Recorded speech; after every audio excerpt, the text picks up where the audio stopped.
নরোত্তম দাস ঠাকুর তিনি বলছেন, একাকী আমার নাহি পাই বল হরিনাম সংকীর্তন। যে একা একা আমার বল হবে না, একা থাকলে আমার ভজন হবে না, তুমি কৃপা করি শ্রদ্ধা বিন্দু দিয়া দেহ কৃষ্ণ নাম ধরে। আমার সেই সৌভাগ্য নিয়ে বৈষ্ণব ঠাকুর এই দয়ার সাগর, একাকী আমার ভজন হবে না। এই জন্য হে বৈষ্ণব ঠাকুর, আপনি আমার মতো অধমকে কৃপা করুন, আপনার কৃপাতে যেন আমি ভগবান কৃষ্ণকে ভালোবাসতে পারি এবং আপনাকে ভালোবাসতে পারি। তার ধারণা ছিল কি, যে নির্জনতা মানে হলো একা থাকা। আর নরোত্তম ঠাকুর আমাদের জানিয়ে দিলেন, একা থাকলে ভজন হবে, ভজন করতে হবে শাসন তান্ত্রিক ভজন। কেউ যদি তোমাকে শাসন না করে তোমার ভজন কখনো হবে। আজকে যদি আমার ভজনটা শাসনে পরিচালিত না হয়, আমি লক্ষ্য করে দেখব, একদিন আমার মোটামুটি ভজন হবে, আরেকদিন ভালোভাবে হবে না, একদিন মালজপ ভালোভাবে হবে, আরেকদিন হবে না। যখন আমার ভজনটা শাসন অনুযায়ী পরিচালিত হবে, আমি টাইম টু টাইম যখন যে কাজ করা প্রয়োজন তখনই কিন্তু আমি সে কাজ করব। কখন গ্রন্থ পড়তে হবে, কখন নাম জপ করতে হবে, কখন ভগবানের সেবা আদি করতে হবে, কখন ভগবানকে স্মরণ করতে হবে, কখন মনন করতে হবে, কখন ভগবানকে উচ্চস্বরে রাখতে হবে, এই সমস্ত ভজনগুলো আমার জীবনে যেটা উপলব্ধিতে এসেছে, জীবনে যেটা উপলব্ধি করতে পেরেছি, শাসনে যদি আমরা না থাকি তাহলে আমাদের ভজন সাধন কখনোই ভালোভাবে হবে না। এই জন্যই তো বলছেন, একাকী আমার নাহি পাই বল হরিনাম সংকীর্তনে তুমি কৃপা করে শ্রদ্ধা বিন্দু দিয়ে, তুমি কৃপা করো। তুমি যদি কৃপা না করো, আমার হৃদয়ে কখনো কৃষ্ণের প্রতি, কখনো বৈষ্ণবের প্রতি শ্রদ্ধা জাগরিত হবে না।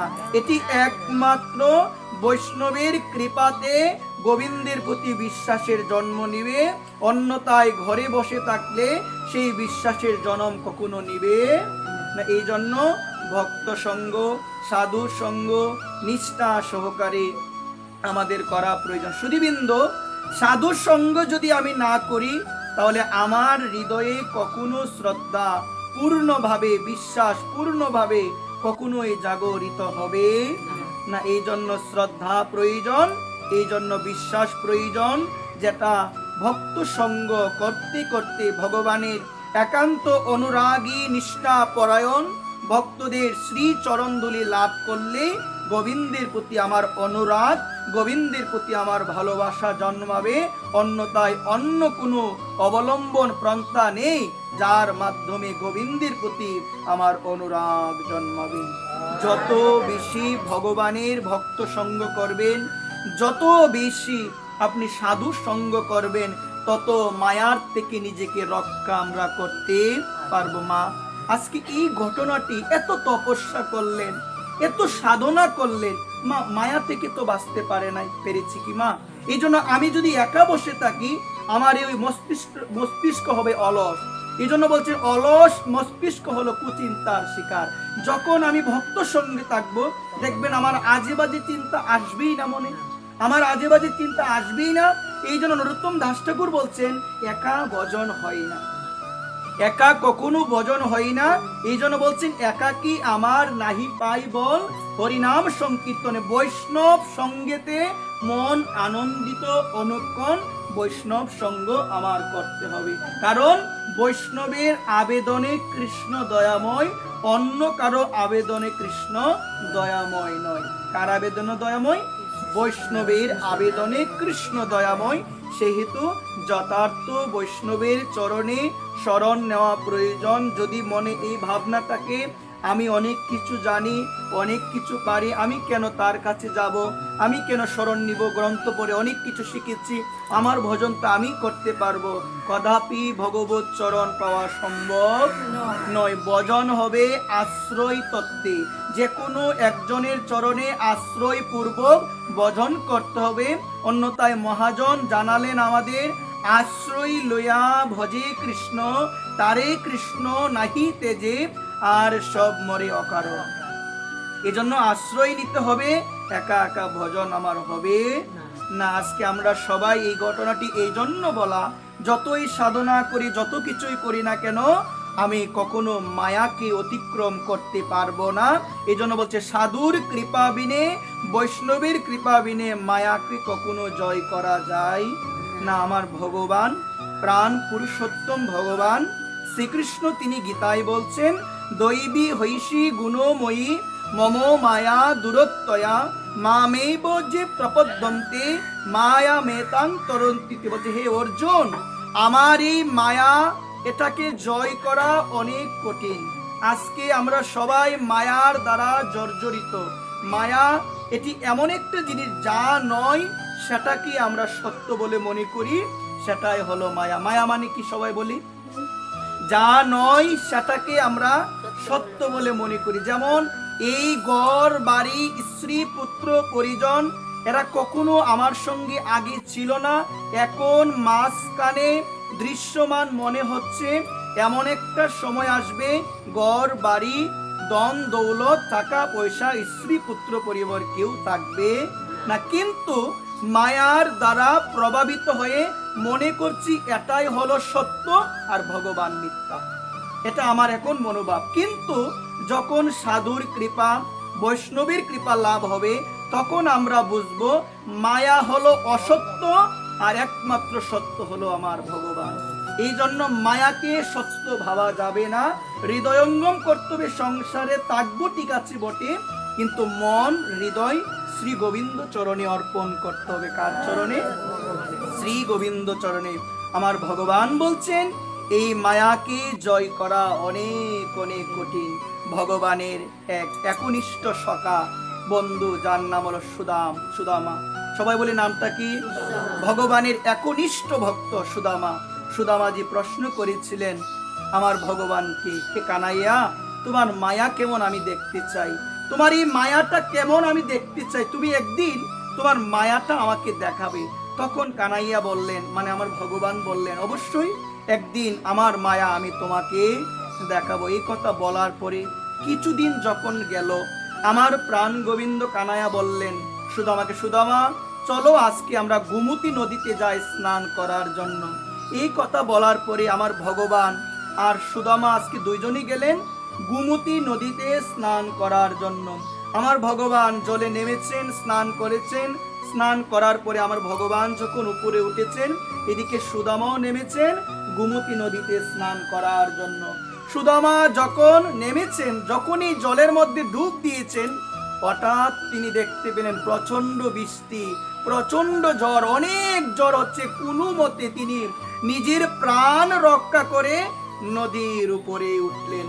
নদীর উপরে উঠার পরে এত ঝড় শুরু হয়েছে, নিজেকে বাঁচানোর জন্য তিনি একটা কুটির খুঁজে বেড়াচ্ছে, কিন্তু কোনো কুটির আর পায়।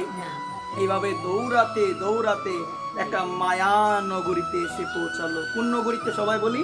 একটা মায়া নগরীতে এসে পৌঁছালো।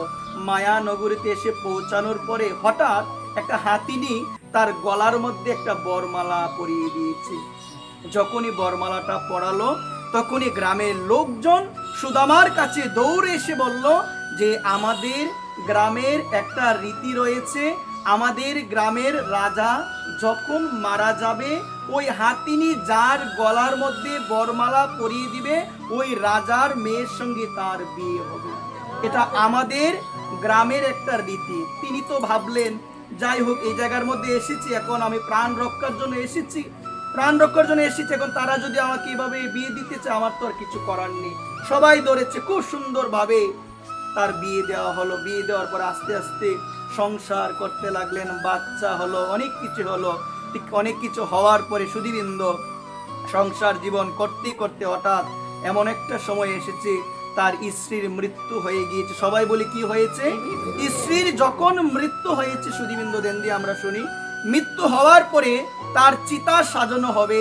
গ্রামের লোকজন এসে সবাই বললেন যে আমাদের গ্রামের আরেকটা রীতি হলো, স্ত্রী যখন মারা যাবে, ওই স্ত্রীর সঙ্গে সেই চিতার মধ্যে স্বামীকেও যেতে হবে। এটা আমাদের গ্রামের রীতি। এখন তো অবাক হয়ে গেল, বলল আমি তো তোমাদের এই গ্রামের নই, তাহলে আমার কেন বলছে? গ্রামের না থাকলেও আমাদের এই এলাকার রীতি হলো, স্ত্রী মারা গেলে স্বামীকেও সেই সহচিতার মধ্যে যেতে হবে। আগুনে ভস্মীভূত হতে। তিনি বললেন, তাহলে আমার একটা ইচ্ছা যে আমি আবার একটু নদীতে গিয়ে স্নান করতে চাই, তারপরে তোমাদের যা মন চাই তোমরা তাই করো। এই কথা বলার পরে সে সৈনিকরা বললেন, আমরা যদি আপনাকে একা ছেড়ে দিই তাহলে আপনি পালিয়ে যাবেন, আপনি স্নান করেন, আপনি যাই করেন, আমাদের সৈন্য আপনার সঙ্গে থাকবে। এই কথা বলার পরে সুধীবৃন্দ শুনেন দেনদি, এই কথা বলার পরে সেই সুদামা গেলেন নদীতে স্নান করার জন্য। নদীতে যখন ডুব দিলেন, ডুব দিয়ে ওঠার পরে দেখতে পেলেন কোনো মায়া নগরীও নাই, সৈন্য কেউ নাই, ভগবান উপরে দাঁড়িয়ে নতুন বস্ত্র পরিধান, নতুন বস্ত্র পরিধান করছেন। সঙ্গে সঙ্গে সেখান থেকে উঠে ভগবানের চরণে পড়ে কাঁদতে লেগেছে। ভগবান তো সব জানে, মনে মনে ভাবছে, সুদামা এখন তো বুঝেছ মায়া কাকে। ভগবান বলছে, কি হয়েছে? ভগবান সব জেনেও আজকে না জানার অভিনয় করে সুদামাকে বলছেন, সুদামা কি হয়েছে? সুদামা বললেন, যা হওয়ার তা হয়েছে, তোমার মায়া আমি দেখেছি, যে এই মায়ার মতো, এই মায়া এমন এমন শক্তিশালী জিনিস যা গোবিন্দকে বলিয়ে দে। হে কৃষ্ণ কানায়া, তোমাকে বলিয়ে দে। আমি এতদিনও এই মায়ার সংসার আমি দেখে চলে এসেছি, যে সংসারে এতদিন তোমাকে বলে সংসারকে আমি আপন করে নিয়েছিলাম, মায়া আমি বুঝে গিয়েছি। ভগবান হাসি দিয়ে বললেন, এখন তো তুমি বুঝেছো এই মায়া কি। এই জন্যই তো ভগবান গীতায় বলছেন, মামেব যে প্রপদ্যন্তে মায়ামেতাং তরন্তিতে। আমি এখনো বুঝি নাই, আমি মুখে বলি এখনো বুঝি না, আমি শুনি এখনো বুঝি না, যে মায়া মানি হলো স্ত্রী পুত্র পরিবার সব কিছু হলো মায়া। যা নয় সেটাকে আমি মনে করছি সত্য, যা কখনো ছিল না মা, যা আমার কখনো ছিল না, যেটা কখনো থাকবে না, কিন্তু সেটাকেই মনে করছি আপন। যিনি ছিল, যিনি আছে, যিনি থাকবেন, তিনি হলো আমার কানাইয়া, তাকে আমি ভুলে গেলাম। এটা হলো মায়া। এই জন্য ভগবান বলছেন, কেউ যখন আমার চরণে আত্মসমর্পণ করে, কেউ যখন পূর্ণভাবে বলে গোবিন্দ আমি তোমার, রামায়ণে আছে, আমার রাম বলছে, কেউ যদি বলে সে আমার, আমি তাকে অভয় দান করি, তার আর কোনো ভয় নাই। এই জন্য যারা আমরা প্রতিদিন ঠাকুরের কর্ম করি, সেবা দিচ্ছি, ঠাকুরের নাম জপ করছি, আমার মনে হয় প্রতিদিন বলা উচিত। বলতে বলতে একদিন মন থেকে আসবে, কারণ আমরা মায়াবদ্ধ জীব, আমাদের মুখ আর মন এক নয়। এই জন্য বলতে বলতে মনে হৃদয়ে হৃদয়ঙ্গম হবে। আমরা যদি বলি, হে গোবিন্দ আমি তোমার, হে প্রভু রামচন্দ্র আমি তোমার। রামায়ণে কথা দিয়েছেন, যে বলে আমার, যে আমার চরণের শরণাগত হয়, তার আর কোনো ভয় নাই, তাকে আমি অভয় দান করি, তাকে আমি অভয় দান করি। মা ভয়, তার আর কি নাই? সবাই বলো, ভয় নাই। এই জন্য ভগবান বলছেন, যারা আমার চরণে দু বাহু প্রসারিত করে, মনকে কানেক্ট করে, যারা আত্মসমর্পণ করে, এই জগৎ সংসারে তাদের পতন কখনো হয় না। এই জন্য ভগবান গীতায় বলছেন, আমাদের করণীয় হলো সাধুর সঙ্গে গিয়ে সাধুর কৃপা লাভ করে যেন সর্বদা যেন আমরা ভজন সাধন যেন আমরা করতে পারি। সুধীবৃন্দ, আজকের একটি অপূর্ব দিন। সেই অপূর্ব দিনে আমাদের সৌভাগ্য হয়েছে শ্রী ভক্ত আঙ্গিনায় বসে শ্রী ভগবানের মুখনিসৃত বাণী গীতার কথা শ্রবণ করার জন্য। আমাদের সেই সৌভাগ্য আজকে লাভ হয়েছে। এই জন্য সুধীবৃন্দ, আপনাদের রাতুল চরণে নিবেদন করে বলবো, আমরা যেন সবাই যতটুকু শুনি, যতটুকু আজকে এখানে আলোচনা হবে, অন্য কোনো দিকে মন না দিই, একান্তভাবে একটু চেষ্টা করব আজকের এই অপূর্ব দিন, আজকের এই মহিমান্বিত তিথি, আজকের এই দিনের মধ্যে বৃন্দাবনের মধ্যে সাক্ষাৎ আমার রাধারমণ বিগ্রহের আবির্ভাব হয়েছিল। আমরা দেখবেন কার্তিক মাসে একটি সুন্দর আমরা গান করি, শ্রী গোপাল ভট্টের প্রাণদন হয়ে জয় জয় রাধা রমন, রাধা রমন। আজকের এই দিনের মধ্যে শ্রী রাধারমণ ভগবানের আবির্ভাব হয়েছিল। সুধীবৃন্দ, এই প্রসঙ্গে একটু আমি বলার চেষ্টা করবো, সবাই আমরা মনোযোগ সহকারে শ্রবণ করি। শ্রী গোপাল ভট্ট গোস্বামী তিনি শিলা সেবা করতেন। নারায়ণ শিলা আমরা নাম শুনেছি সবাই, সেই শিলা তিনি সেবা করতেন। সুধীবৃন্দ, দেন দিয়ে আমরা শুনবো। শিলা সেবা করতেন তিনি, খুব শ্রদ্ধা ভরে প্রেম সহকারে তিনি শিলার সেবা করতেন। শিলাকে অনেক সুন্দরভাবে সেবা দিতেন, প্রেম সহকারে ভক্তি সহকারে, ভালোবাসা সহকারে প্রতিদিন তিনি সেই নারায়ণ শিলার সেবা করতেন। গোপাল ভট্ট গোস্বামী পাদ, এই যে স্বর গোসাইয়ের বন্দনা আমরা করি, এই চয় গোসাই করি চরণ বন্দন, যাহা হইতে বিঘ্ন নাশ অবিষ্ট করল। এই স্বর গোসাইয়ের মধ্যে একজন গোসাই ছিল গোপাল ভট্ট গোস্বামী পাদ। আজকে সুধীবৃন্দ, আজকে আমাদের এই বিষয়টি ধ্যান দিয়ে শ্রবণ করা প্রয়োজন। তিনি শিলার সেবা করতেন। একদিন এক ভক্ত তার কাছে এসে কিছু বস্ত্র, অলংকার, গহনা আদি দিয়ে বললেন, আপনি আপনার বিগ্রহকে পরাবেন।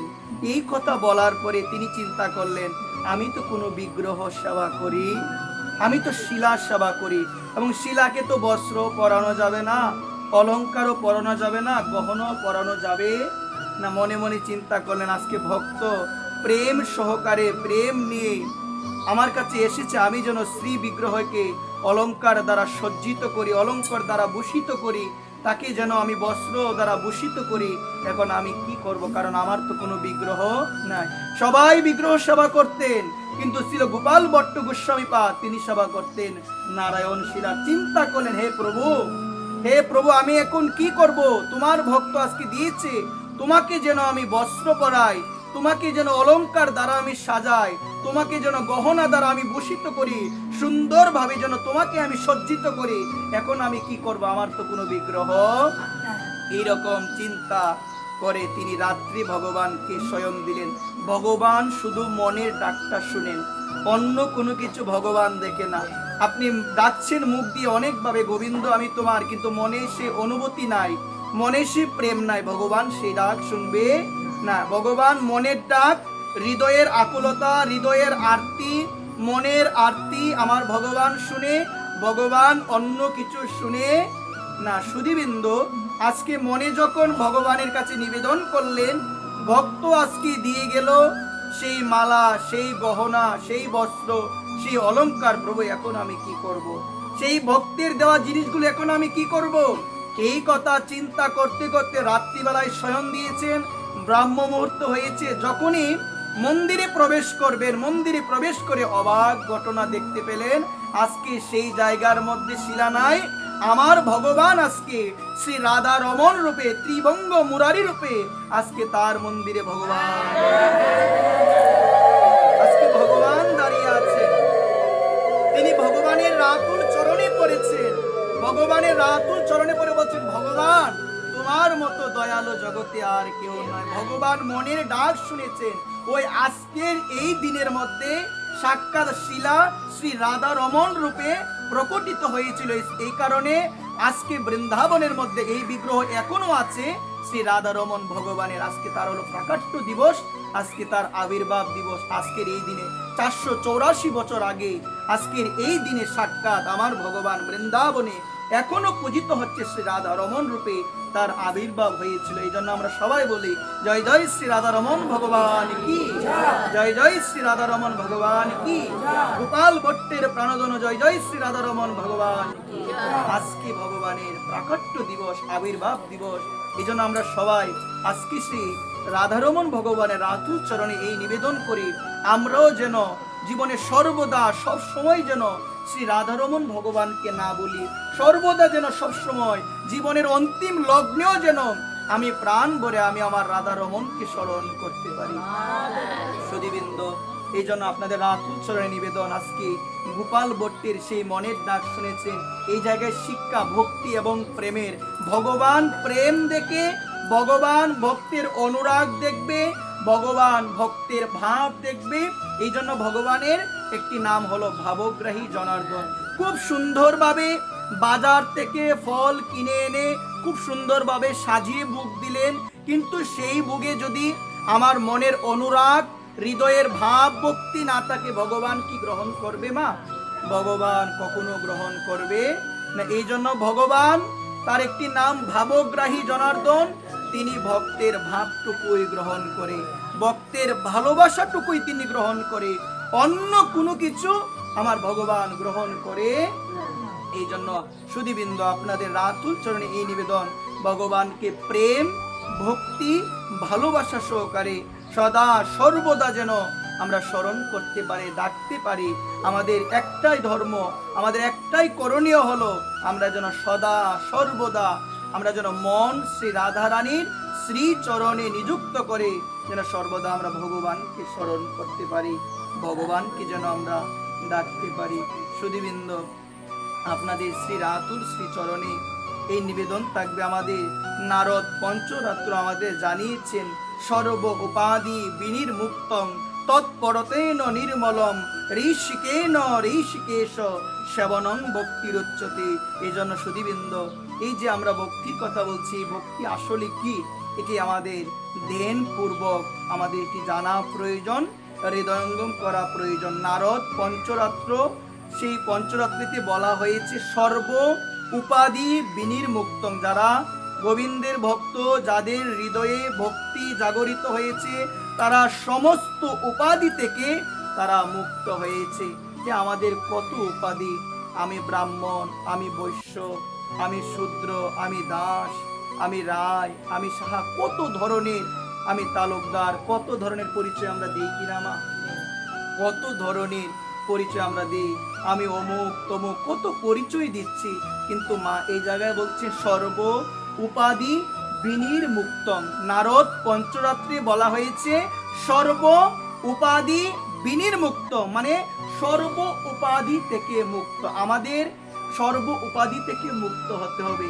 আমি ব্রাহ্মণ নই, আমি বৈশ্য নই, আমি শূদ্র নই, মহাপ্রভুর মুখের বাণী। আমি বৈশ্য নই, আমি শূদ্র নই, আমি গৃহস্থ নই, ব্রহ্মচারী নই, সন্ন্যাসী নই, আমি হলাম সেই গোবিন্দ, অনাদিরাদি গোবিন্দ, সর্বকারণের কারণ ভগবান শ্রীকৃষ্ণ, যে ভগবানকে গোপীরা আরাধনা করত, সেই ভগবানের চরণের দাসের অনুদাস, সেই ভগবানের চরণের দাসের অনুদাস। আজকে আমার মহাপ্রভু আমাদের পরিচয় দিয়ে গেলেন। মহাপ্রভু ভগবান হয়ে তিনি বললেন, আমি ব্রহ্মচারী নয়, ব্রাহ্মণ নয়, বৈশ্য নয়, শূদ্র নয়, আমি ব্রাহ্মণপ্রস্থী নয়, সন্ন্যাসী নয়, আমি হলাম ভগবানের চরণের দাসের অনুদাস। কার চরণের? সবাই বলি, ভগবানের চরণের দাসের অনুদাস। সুধীবৃন্দ, এতটা সময় হয়ে গেল, আমি এখন আমার পরিচয় সম্বন্ধে অজ্ঞাত, জানি নাই। আপনাকে যদি কেউ বলে আপনার নাম কি, কত ভাবে পরিচয় উপস্থাপন করি, কত ভাবে পরিচয় দিচ্ছি আমরা, কিন্তু আমাদের পরিচয় হলো আমরা একজনের দাস। এটি আমাদের প্রকৃত পরিচয়। জীবের স্বরূপ হয় নিত্য কৃষ্ণ দাস। যবে জীব এই কথা ভুলে গেল, মায়া তার গলায় ভা দিল। যখনই ভুলে গেলাম যে আমি তো ভগবানের দাস, এটা ভুলে গেলাম, আমি এখন ভাবি আমি হলাম মায়ার দাস। মায়া যেভাবে না চাই সেভাবেই নাচি, কিন্তু ভগবানের কথা শুনিও না, সারাদিন সংসার সংসার। লোকে যদি বলে আমাকে ধর্ম করো, আমার মতো অধম মূর্খ আমি বলি সংসার ধর্মই বড় ধর্ম। অথচ সেই সংসারে ভগবানের নাম গুণ কীর্তন নাই, শুধু ভোগ বাসনা, জিহ্বার লালসা, ইন্দ্রিয় তৃপ্তি, কোনো ধরনের গোবিন্দ সন্তুষ্ট লাভের জন্য কোনো ধরনের কার্য হয় না। আর আমরা বলি যে সংসার ধর্মই বড় ধর্ম, আগে সংসার করি, সংসারই হলো সবার আগে। এই ধারণা ভুল, এই ধারণা ভ্রান্ত। কিন্তু শাস্ত্র বলছেন সংসার ত্যাগ করার কথা বলে নাই। শাস্ত্র বলছেন সংসার করো তুমি কৃষ্ণের সংসার, চারো তুমি অনাচারের সংসার। আমার সংসার ছেড়ে দাও, তুমি গোবিন্দের সংসার করো। সংসারে থাকবে মন প্রাণে সর্বদা গোবিন্দকে ডাকবে। সবাই মিলে, যেমন তিন পুত্র সঙ্গে নাচে সেন শিবানন্দ, এখন আমি একলা নাচবো হবে কি? সবাইকে নিয়ে পরিবারে যদি নাচতে পারি ভগবানের নামে, ওই গৃহটা মায়ার সংসার থাকবে না, ওই গৃহটাই হয়ে যাবে নব বৃন্দাবন, ওই গৃহটাই হয়ে যাবে বৃন্দাবন। একা নাচলে হয় না তো, সবাইকে নিয়ে পরিবারের যদি নাচা যায়, এই ভাগ্যটা যদি আমার হতো, এই ভাগ্যটা যদি আমাদের সবার হতো, পরিবারের সবাইকে নিয়ে ভগবানের নামে যদি বিভোর থাকা যায়, এই গৃহে অশান্তি থাকবে না, সমস্ত অশান্তি দূরে যাবে, নিরানন্দ দূরে যাবে, সেই গৃহে আনন্দের আর সীমা থাকবে। ওই জন্যই তো বলছেন তিন পুত্র সঙ্গে নাচে সেন শিবানন্দ, নিরানন্দ দূরে গেল, অমন আনন্দের আর সীমা। এই জন্য সবাই মিলে যদি নাচতে পারে, গাইতে পারে, ডাকতে পারে, সেবা কর্মটা এটি আলাদা বিষয় নয়। যে পরিবারের একজন দিবে আমি দিব না, এটি আমাদের ভ্রান্ত ধারণা। দেখা যায় 4-5টা পরিবার একত্রে এক ঘরে থাকলে একজনই সেবা দেয়, অন্য কেউ আর দিতে চায় না, বলে আমার অমুকে সেবা দেয়। এই সেই সেবাটা কি মা একজনের দেওয়ার বিষয়? বলি না সবাই, দেওয়ার বিষয় কি? সব কিছু আলাদা হয়েছে বটে, সেবা যদি একজনের সেবা, অমুকেরই সেবা আমরা দিই না। কিন্তু যারা জ্ঞানীজন, হৃদয়ে একটু ভক্তি এসেছে, তারা ভাববে সারাটা দিন যায়, মাস যায়, একটু ভগবানের চরণে পুষ্প দিতে পারি না, একটু ভগবানকে তুলসী পত্র দিতে পারি না। মূর্খ, এমন মূর্খ আমি হয়ে গেলাম, আমার মতো নির্বুধ জগতে আর কেউ নাই যদি আমি ফুল তুলসী ভগবানের চরণে না দিই।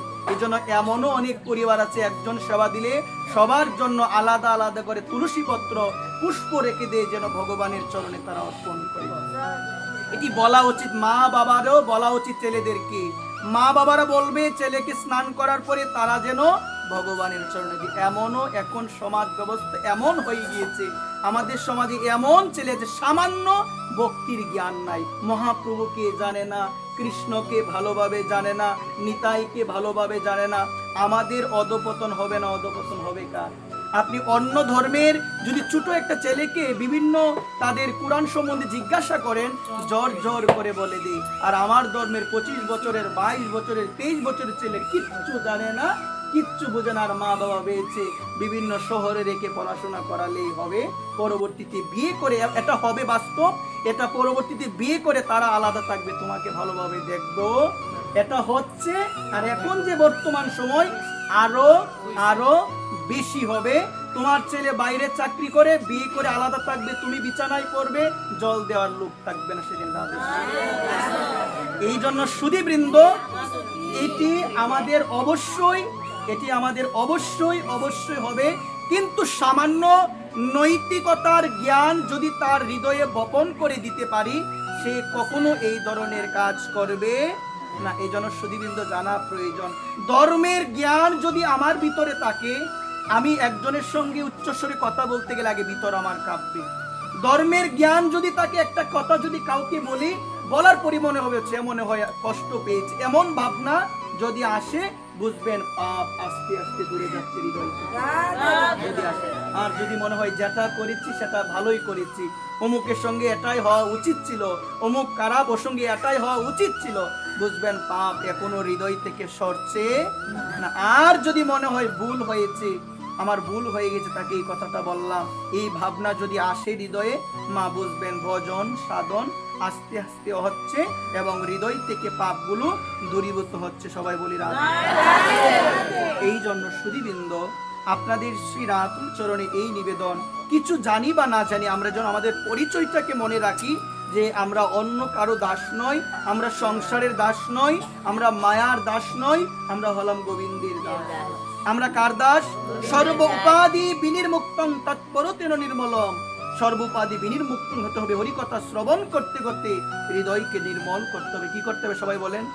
হৃদয়কে নির্মল করতে হবে। সমস্ত ইন্দ্রিয় দিয়ে ঋষিকেশ সেবনং ভক্তির উচ্চতে, সমস্ত ইন্দ্রিয় দিয়ে ভগবানের সেবা করতে হবে।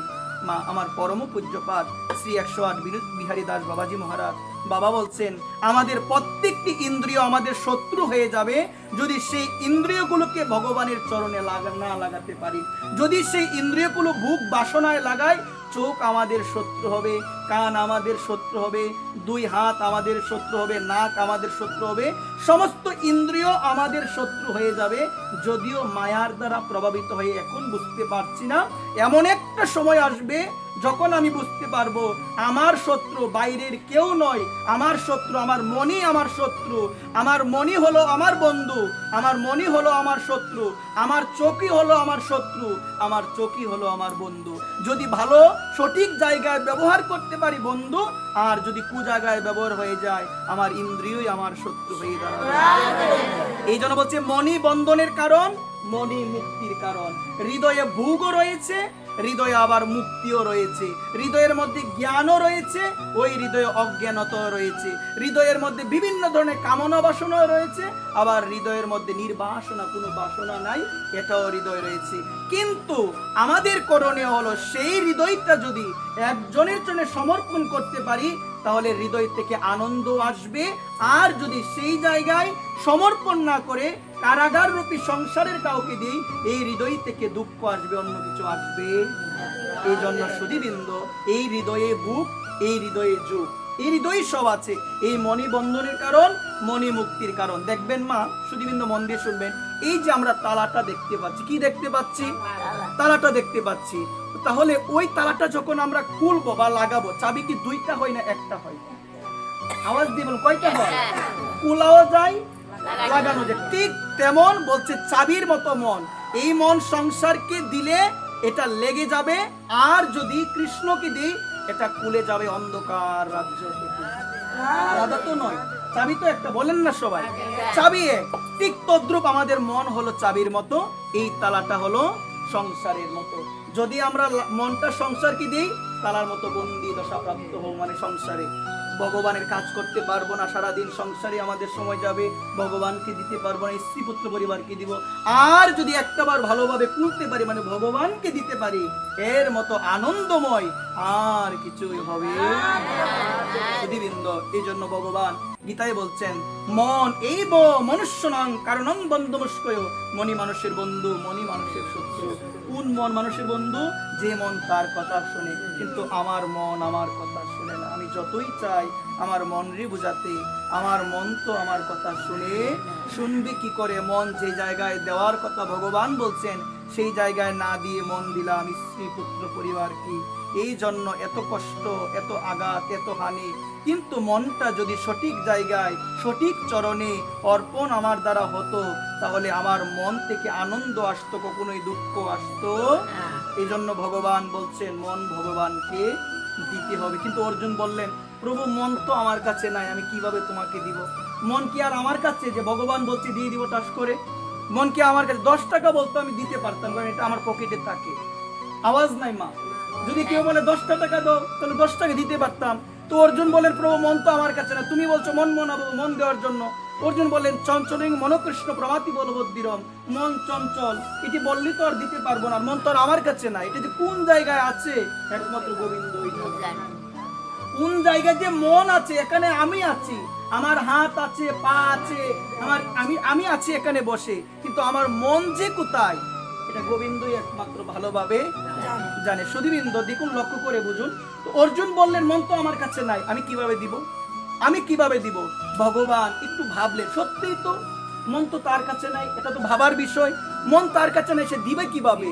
এখন যদি কেউ আমাকে বলে যে তোমাকে সুন্দরবন থেকে সুন্দর একটা বাঘ আমি তোমাকে উপহার দিলাম, আমি কি পাবো মা? সে মনে মনে এমনি বলে দিল, আমি তো আর পাবো না। ঠিক তেমন ভগবান একটু ভেবে বললেন, অর্জুন তুমি যখন ছোট ছিলে, তোমার মনটা তুমি কাকে দিয়েছো? তুমি যখন ছোট ছিলে, তোমার মনটা তুমি কাকে দিয়েছো?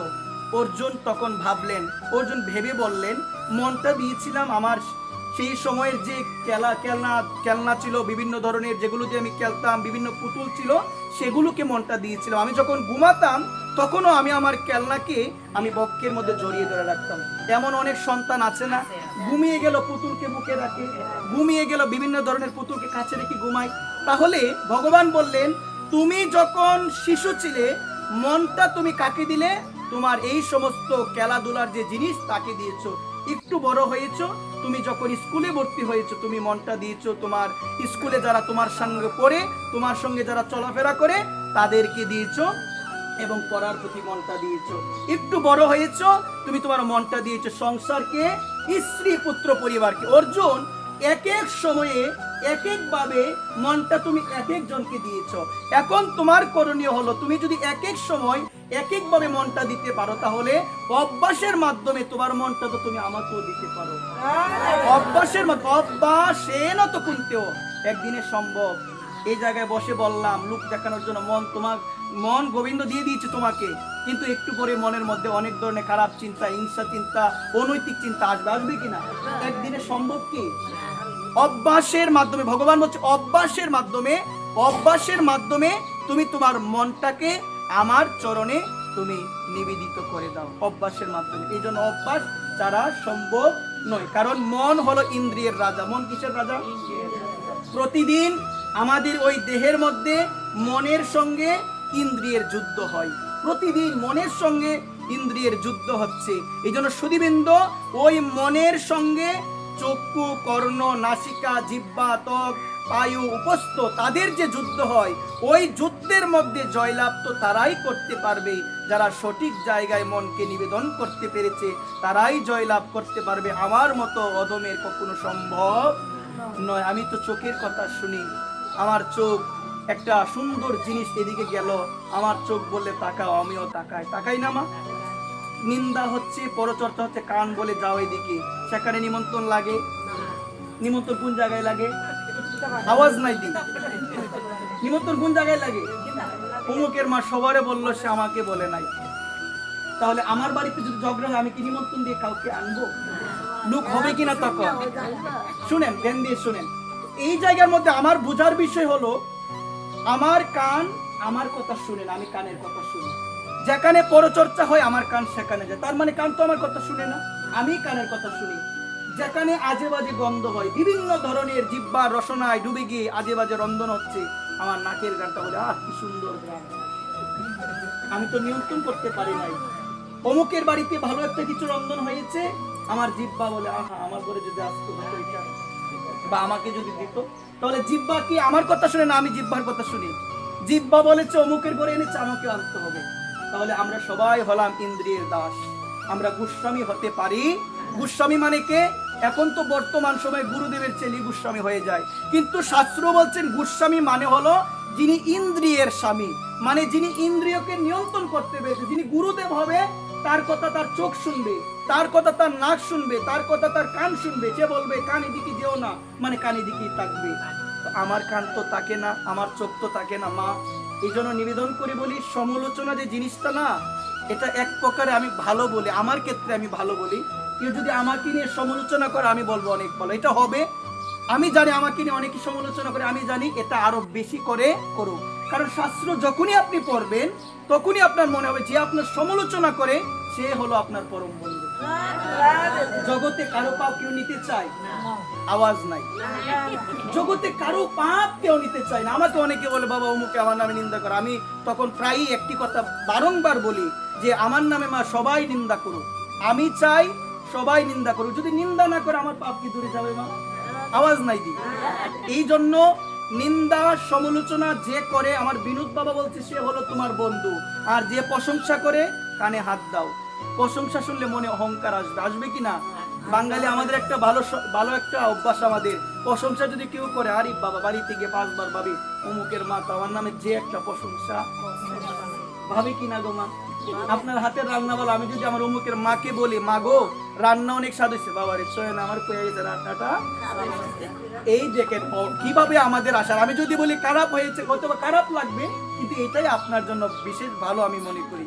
সুধীবৃন্দ, এই জন্য আমাদের শাস্ত্র জানালেন, যারা আপনাকে নিয়ে নিন্দা করবে, এটা জেনে যান, অবশ্যই তাদের মধ্যে কোনো না কোনো স্বার্থ থাকবে। স্বার্থ ছাড়া কেউ কারো নিন্দা করে? স্বার্থ থাকবে, নিন্দা করবে। কিন্তু আপনাদের করণীয় হলো, ভক্তির পথে সব থেকে বড় প্রতিবন্ধক হলো নিন্দা সমালোচনা। যে বুঝতে পেরেছে সে কখনো অন্যের পাপ নিজের ঘাড়ে আনবে।